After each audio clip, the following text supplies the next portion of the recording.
Reb Levi Yitzchak Berditchev, one of the greatest rabbis who lived around 200 years ago, was once asked by his father-in-law, "What did you learn the last time you were by your rabbi?" Reb Levi Yitzchak answered, "I now know that there's a God." His father-in-law was astonished. "What do you mean?" He called in his simple maid and he's asked her, "Do you believe that there's a God?" She said, "Of course I believe there's a God."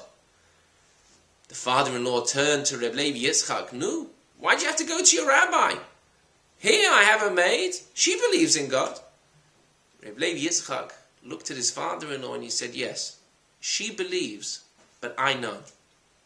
There's a big difference between belief and knowledge. Belief is something which is beyond our understanding. It's something which not necessarily will affect our emotions, our speech, or our action. The Talmud gives an example of a thief that before he steals, prays that he should be successful. Now either he should pray and not steal, or steal and not pray. How can he do both? Because the faith which he does have doesn't affect what he does. Knowledge is different. We are commanded to have knowledge of God. Wait a minute. How can I have knowledge of God? No thought can grasp him. Here we're talking about a different type of knowledge. A knowledge of the existence of God, which will affect his emotion, his speech, and his action. Like, for example, you ask someone, "Do you know that there's something called electricity?" Of course there's electricity. Have you ever seen electricity? No.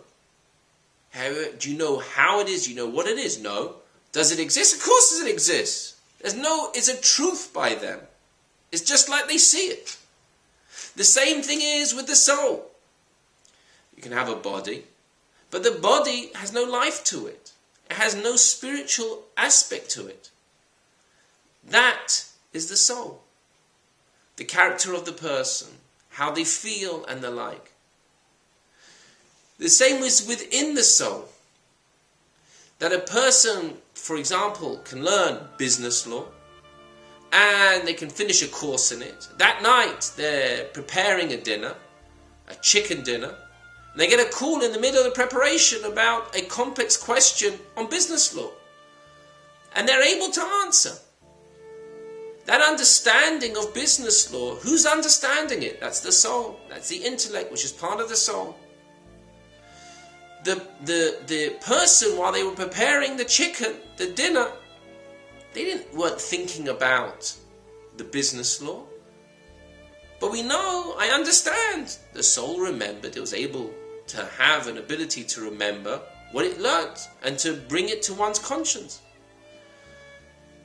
That we don't understand what the soul is, and we don't understand how it is, but that it is, that's obvious. I know it. Just as the soul fills the body, the Medrash says that just as the soul fills the body, God fills the world. There's a spiritual aspect to the world. There's growth. There's feelings. Where does that come from? That comes from a godly aspect. A spiritual, godly aspect in this world. And we have to know that. We have to be aware of that. Through our mind's eye. Through contemplating it. In other words, there's two concepts here. There's the belief in God, which is the belief in something which is beyond our comprehension, beyond our understanding. And then there's the knowledge of God, which we have to have.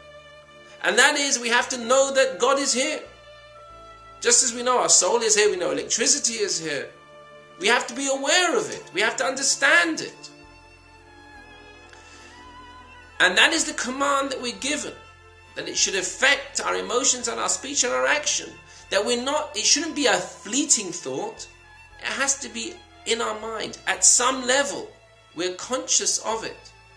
Not only that, we have to contemplate it. We have to understand godliness.